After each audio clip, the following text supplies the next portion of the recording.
মাঠটা কিন্তু অনেক সুন্দর জায়গা, খেলাটা অনেক ভালো একটি জায়গাতে হচ্ছে।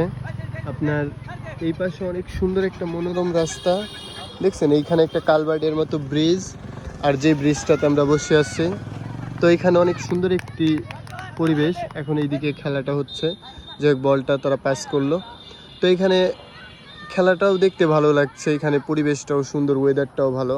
আবার ওই যে দেখা যাচ্ছে সামনে রেলওয়ে ব্রিজ, ওটা হচ্ছে রেল রাস্তা ব্রিজ, সুন্দর পরিবেশটা, অনেক সুন্দর, এলাকাটাও খুব ভালো লাগতেছে দেখে। যাই হোক, এটা হচ্ছে কালের ভিটা এলাকার শেষ সীমানা, এইখানকার পরে আর কালের ভিটা নেই, ব্রিজটাই কালের ভিটার শেষ সীমানা। এই ব্রিজের পর হচ্ছে খোলাপাড়া, আর এটা হচ্ছে কালের ভিটা। তো আমরাও ছোটবেলায় এরকম আগে অনেক খেলছি। এই যে এদিক দিয়ে সোজা গেলে আর একটা ভিতরে আপনার মাঠ পাওয়া যায়, তো ওই মাঠটাকে বলা হয় আসলে, ওটা যেন কি মাঠ কয়, ভুলে গেলাম দি নাম, ওইটারে নসুর ট্যাগ কয়। যে ওই নসুর ট্যাগে আমরা খেলাধুলা করতাম অনেক সময়।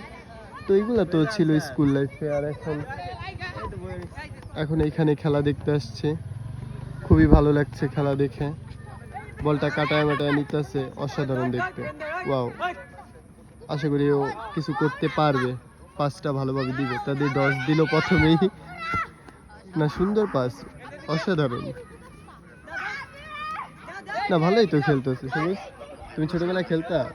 অবশ্যই, ওরা কি খেলছে তার চেয়ে বেশি খেলাধুলা করছি আমরা। এখন খেলাধুলা করো না কেন?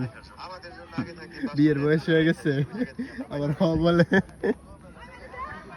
গাইস, কেউ যদি কোনো পাত্রী পেয়ে থাকেন, পাত্রীর সুসংবাদ আপনারা একটু কমেন্টে জানান, সবুজ বিয়ে করবে।